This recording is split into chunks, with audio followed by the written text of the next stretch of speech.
অবনতে মহামুখে মুকুতি পায় অনাদি জনমে জীবে কুকথা শুনয়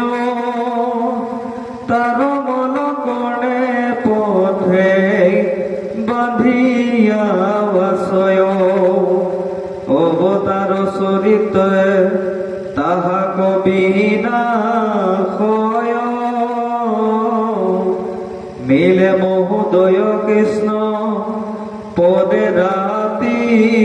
হয় কিছু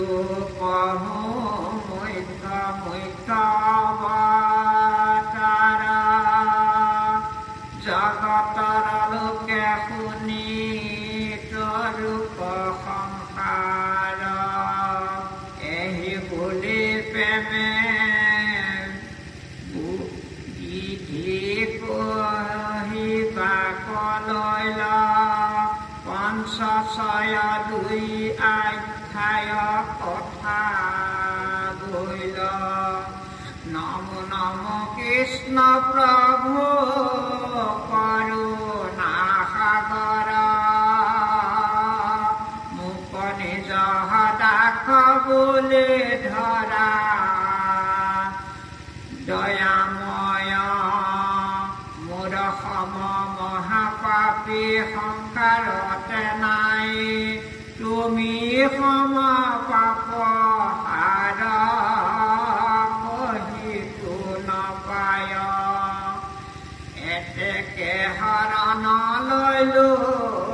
তদু শৰণত পবিত্ৰ পাৱন তুমি শুনো জগতত এহি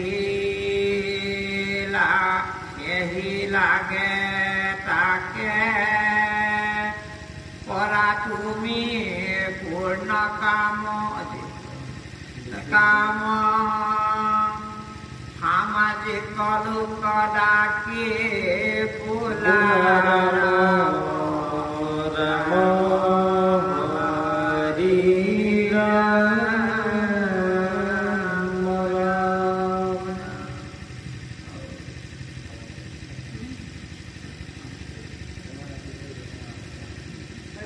পঞ্চম অধ্যায় ছবি ভগৱানৰ লীলা অৱতাৰ।